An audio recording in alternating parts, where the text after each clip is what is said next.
This program is brought to you by the following proud sponsors: the National Electrical Contractors Association, Southern Sierras Chapter, providing power to America for over 100 years, and by the Inland Empire Labor Management Cooperation Committee, bringing labor and management together to help build this region's future, and by the International Brotherhood of Electrical Workers, Locals 440 and 477, supplying the skilled workforce, lighting the way to America's future. Welcome to Voice of the Middle Class, an ongoing studiocast series of programs with the objective of finding solutions to help grow and empower a stronger, more prosperous middle class locally, regionally, and nationally. The Voice of the Middle Class is brought to you by the Inland Empire Labor Management Cooperation Committee. Hello, I'm Jeff Allen. On this segment of Voice of the Middle Class, I'm joined by Dr. Imran Angelov Farooq, an educator and small business owner. In 2013, Governor Jerry Brown appointed Dr. Farooq on the California Workforce Investment Board, and he is a member of the Green Collar Jobs Council. Dr. Farooq is also a candidate for the Riverside Community College District Governing Board of Trustees. Dr. Farooq earned his bachelor's degree from University of California, Berkeley, and his master's and doctorate degree in policy planning and development from the University of Southern California. Dr. Farooq, welcome. It's nice to have you. Absolutely. Thank you for having me, Jeff. You're welcome. Thank you for joining us. Tell us a little bit about kind of your start and your upbringing. You have roots right here in the Inland Empire, do you not? Absolutely. So I was actually born and raised in the Inland Empire. I grew up with a working class mother, and she really impressed upon us the values of education and how that could really transform our circumstances and help, create opportunities for our future. And so I was dedicated to education my whole life, and I've worked hard to make sure that she's taken care of. Well, let's get an understanding of your areas of expertise: workforce development, education, and economic development. What was the driving motivation to go into these fields specifically? I think a lot of it relates to my personal experiences growing up in the circumstances that I did, and then also I think just a reflection of where I saw the region's needs in the Inland Empire. I felt those are areas that we particularly needed to bolster. Economic development for many people may be kind of a difficult term to kind of get around and understand. It may mean different things to different people. So in today's world, though it can be kind of convoluted, let's get an understanding of what economic development is and your part in that. Give us kind of a dictionary definition and kind of how you work in that area. So my understanding of economic development is this really creating prosperity for communities. So that means attracting jobs and attracting investment into communities, creating livable wages for people. To simply get started on the path of rebuilding a sustainable economy based on the foundation of prominent and successful middle class, I mean, how do we start? And where does education, fit in that framework? Why is it important, first of all, taking a step back, why is it important that we have a strong middle class in this country? Well, I really think that's the foundation of not just our economy, but also of this country, of its identity. I believe, small businesses and the middle class have really always been the backbone, and that's what's going to continue to drive the whole idea of the American dream. And so what we need to do is make sure that the middle class has the skills and the education needed so that they can be competitive. It's a global landscape now, and all of us are individually having to compete with businesses and policies happening in different countries throughout the world. Middle class doesn't necessarily mean minimum wage jobs, and I think a lot of people may have that impression of the middle class, and certainly today, well, you've got a very small percentage of people in this country who own their own businesses and are successful, and a very small percentage of people, growing perhaps, who are millionaires, very small group who are billionaires, many of them calling the shots, it seems, for some folks out there. How do we grow the opportunities, though, for middle class workers so that largest part of the economy, that largest part of the workforce, can get back the strength that it used to have in terms of its economic authority, its buying power. How do we get those opportunities back? So I think the key, the foundation is education. And I want to really define what I mean by education. I don't mean necessarily formal degrees in the path that I took. That's not for everyone, and there's a major stigma associated sometimes with vocational training and apprenticeship programs. And the reality is we have to shift our paradigm back into that area. There's a lot of great examples of other countries that are doing this very effectively. In Europe, for example, in Germany. But this is an opportunity for us where if we can start getting those trades and those skills developed, this can create career mobility, livable wages, and it doesn't require people to incur a lot of debt going to school, getting those formal degrees, but having opportunities to get placed into work and be productive members of society. And so, but you're not saying that four-year degrees are unnecessary. You're not saying that advanced degrees, and you yourself have a doctorate, that those are unnecessary, but that to fill in the gaps in today's society, that a four-year degree is not necessary in every case, and certainly for everyone, right, in order to have a job that will allow them to prosper and not just simply survive, but thrive. Right, exactly. And the key word is it's not for everybody. Obviously, for certain people, it is the best path.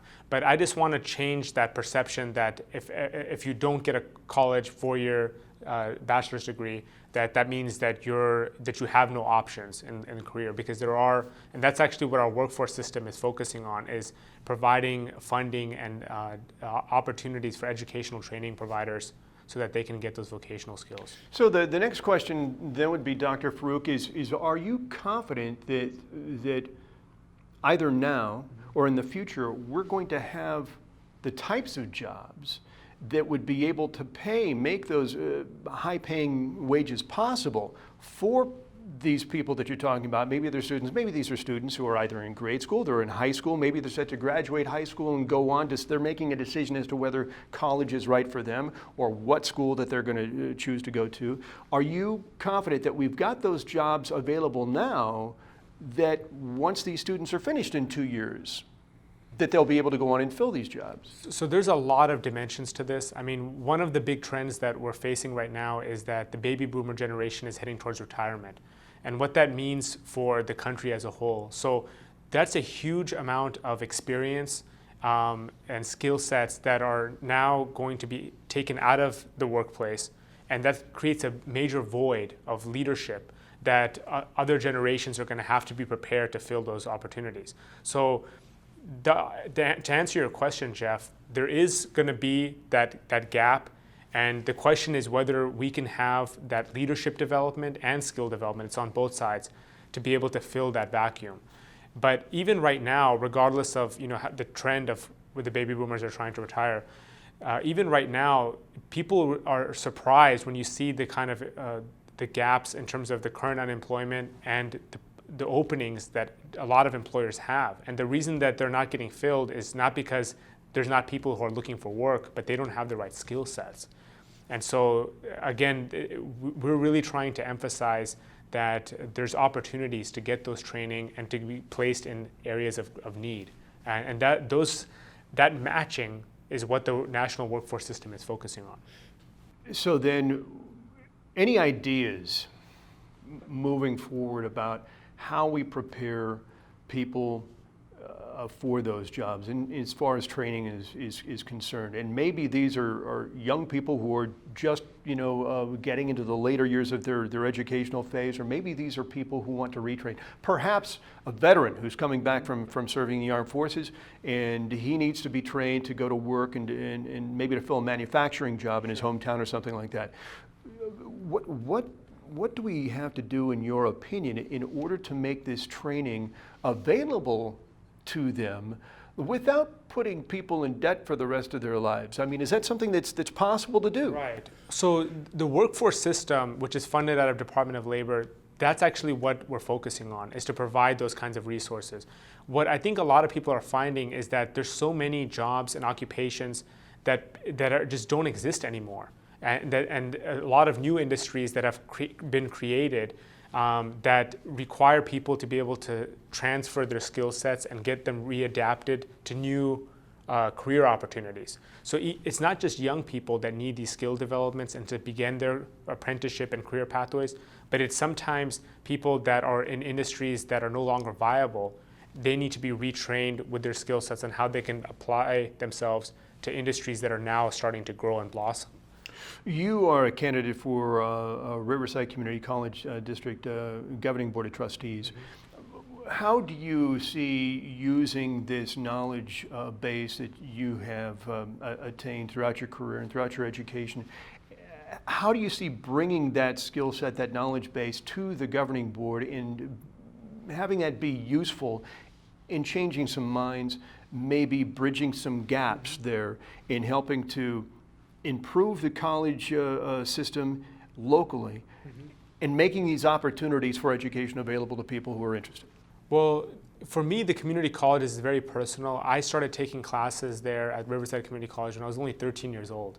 And so it helped shape my maturity and development at an early age. But beyond that, I just think that the community colleges really embody what higher education, public education really is all about. And that's access and affordable access. And so the key to me is that we have to have an opportunity where a huge segment of the population is able to get the skill sets that they need. And if they want to go on to the 4-year, they can, but they're able to get an affordable start that's accessible to them. And these are areas where I think we can have tremendous impact, because unlike other public universities, the focus is not on the branding of being prestigious is not based on how difficult it is to get into the school. It's based on the fact that people want to further their personal success. It would seem to me that in this day and age, and speaking as someone who went to school many years ago to a 4-year university at a time when it seemed like the fees were ratcheted up slowly but surely every single semester, and the same is true obviously today. It seems to me that community college, the idea of community college attending junior colleges, JCs in our local neighborhoods and their communities, that idea has been pushed aside because you'd mentioned young people are more interested in either the prestige or getting in and getting out quickly, a vocational school or something like that. And yet at the same time, what it seems like we're faced with now, and this is just from a perspective of someone who's on the outside looking in, you've got schools that are very expensive to get into, you've got just a tremendous debt with respect to student loans. Federal student loans now can exceed $75,000, $100,000 over the course of someone's educational career. And then you've got vocational schools, many of them, people don't really know, I don't think, which ones are legit. Right. Many of them seem like they're just in the business to make money. And maybe we can handle that in a second. It would seem like this is the time for our community colleges to really take a step forward and say, hey, look, this is a new opportunity for you to take a new look at your local schools as a chance to get the education that you need to enter today's workforce. I mean, would you agree with that? Absolutely. So the community colleges is really the cross-section of where the workforce system, career, industry partnerships, and education meet. And that's really critical because it's an opportunity where, like you said, it can be affordable, but at the same time, you have a multitude of options. You can get that vocational training at a very affordable rate. If you have interest in going on to higher education, you can transfer to a 4-year university, or you can just further enrich yourself just from a personal standpoint and be able to take classes there. The community college offers all of that. And I really see with the challenges that are on the horizon in terms of, like you mentioned, some of those other for-profit educational opportunities, that the community colleges need is going to be only expanding. And I think that the institutions are poised to be able to handle that. But I think understanding how the community colleges fit into that broader workforce system is what will put us over the top. And that's what I believe my background lends very well to the. I want to get back to the subject of attracting business and jobs into Southern California, into the region here in just a second. But first of all, before I do that, what, in your estimation right now, are the biggest challenges? Let's say it's post-election. Let's say that you get in, you're the school board. What is the biggest challenge, or maybe a couple of the big challenges you believe that you would have to face and that the governing board of trustees faces in the years to come moving forward? So I think the biggest challenge is really aligning yourself with what's happening on the bigger stage, right? From the federal government standpoint and the state government standpoint, I think it's imperative that our institutions have advocacy and are able to be on the pulse of what policies are happening at the bigger level, but also be on the pulse for funding opportunities and attract more resources here. I really think fundamentally we have to begin with that kind of a conversation. Otherwise, we're not going to be able to keep up with the demand and the need that's in this community, because the need far outweighs the resources that any community college system traditionally has. So the key is to be proactive and think more forward and think years down the line. Depending on one's industry, economic growth in Southern California has been stagnant. It really depends on who you talk to, and we've got more entrepreneurs and more people trying to go it alone now. We've also know, at least from what we read, that there are opportunities out there, that they can't be filled. And at the same time, we've got other companies who are picking up and leaving. We've heard all kinds of reasons, political, it's too expensive, taxes, what have you. What do we need, do you think, Dr. Farooq, in order to lure business back into the region? So I think it begins with a vision. And when I say a vision, I mean an earnest, honest reflection on what our assets are and what really makes sense for our region to attract what kinds of industries. And that's really important because sometimes politically there's industries that are sexier than others, but the question is how will it fit with the workforce that you have in that community and the universities that you have and any other kinds of assets that would be attractive to luring companies there. I believe once you have that honest assessment, you can put forth a vision, and with that vision, you can start shaping policies, regulations, policies, incentives around that vision. So many times I see instances where people have ideas of what they think they would like to have there, but if it's not grounded in that reality of what your assets are, then it becomes something that where you're just taking essentially whatever comes your way, and you're not able to forge a meaningful vision. This may be a bit redundant, but I just kind of want to carry it forward a little bit. Back to education. Do you think that the current education system can adequately prepare people to enter the workforce? And if not, what is the one thing we really need to be concerned about? I'm talking about at all levels, whether it be elementary, middle school, high school, advanced degrees. What needs to happen in our education system, not just locally or regionally, but across the country, in order for eyes to be open and in order for people to be better prepared? I think the key really is that we have to have more coordination amongst all those different institutions. I mean, like you mentioned, Jeff, K through 12, community colleges, four-year universities, it's all one spectrum. You know, we have so many challenges with the community college system because we have students that are graduating out of K through 12 and have to get remedial education. They're not ready for the community college. And that, all of those things keep propelling and passing on more challenges to other institutions, and ultimately, if they're not all coordinated and they're not all serving in a positive way of reinforcing opportunities, it just becomes a major challenge. So I really think there needs to be more coordination between the K through 12 community colleges, Cal States, and the University of California. Dr. Farooq, the economy, we've got so many small business owners now, and there seems to be kind of a misunderstanding. I think a lot of people seem to think that small business owners are the wealthiest people on their block. And there are people all over the neighborhood and inner communities who pull up their home at the end of the day. They've finished business, they've closed up shop, they own their own businesses. But the truth of the matter is, we can talk about it very plainly and distinctly, that most of these folks, it's pretty much hand to mouth. They're doing what they can to pay the bills, and that's it. Many of the problems that they have are not being able, center around not being able to bring in the people to help them do their jobs. They're not able to bring employees in. How can we help small businesses bring qualified workers into the workplace and help them grow their business, serve their customers, and eventually grow the economy, contribute to economic growth?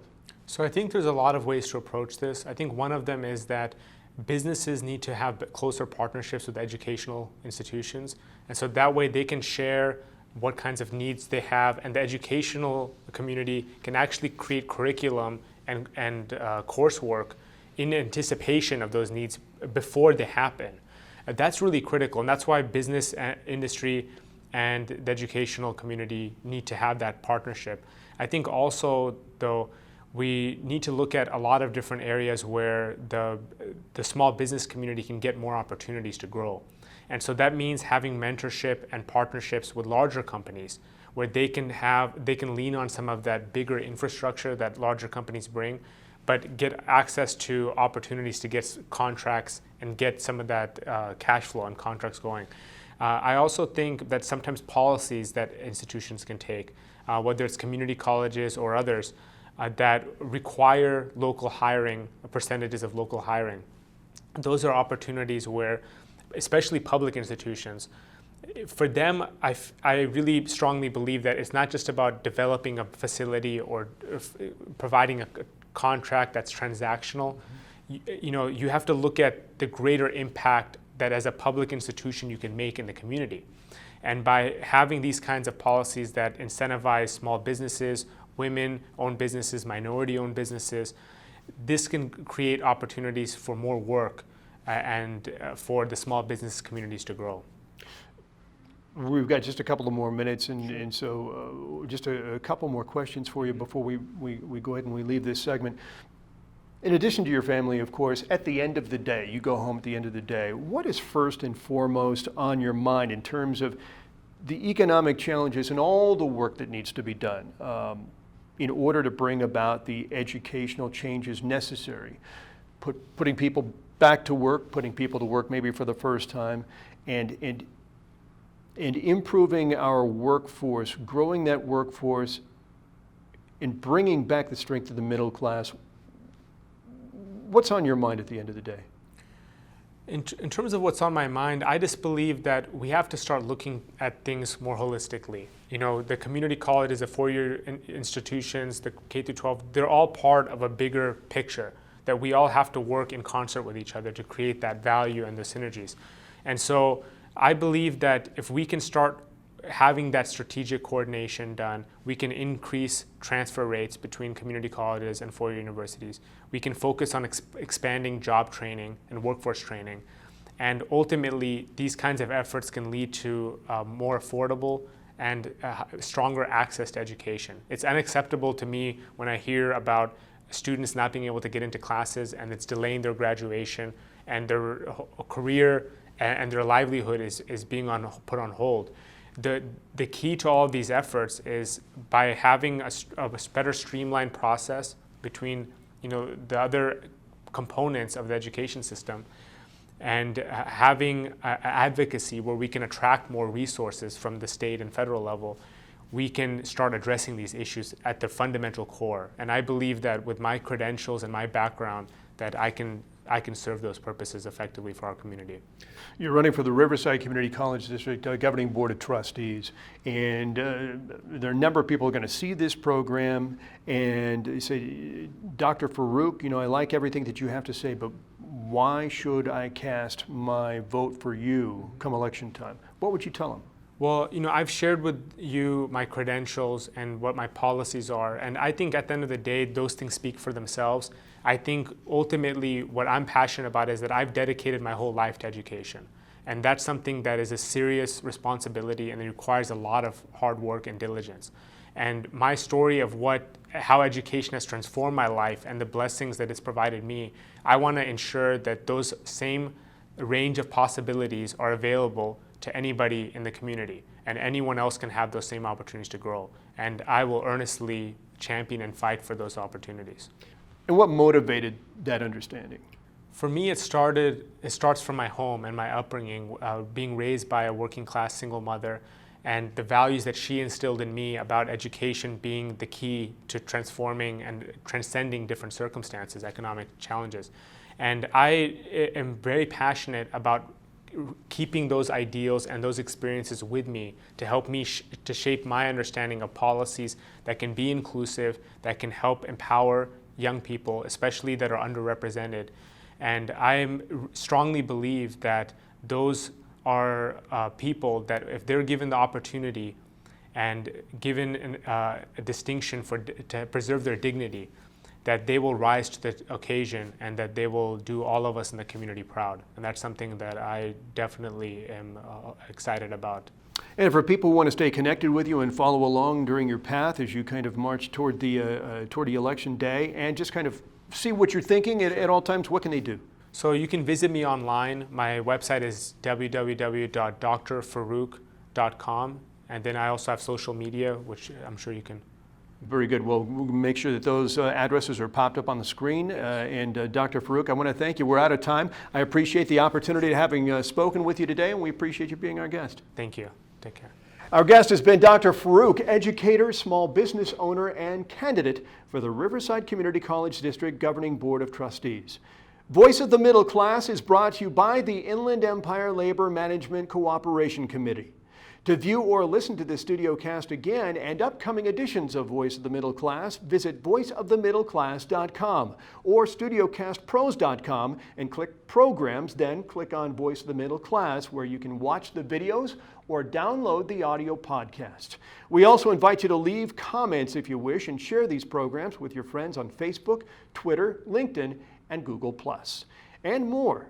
Thanks again for joining us for the Voice of the Middle Class. I'm Jeff Allen. The preceding program was brought to you by these proud sponsors: the National Electrical Contractors Association, Southern Sierras Chapter, providing power to America for over 100 years, and by the Inland Empire Labor Management Cooperation Committee, bringing labor and management together to help build this region's future, and by the International Brotherhood of Electrical Workers, Locals 440 and 477, supplying the skilled workforce, lighting the way to America's future.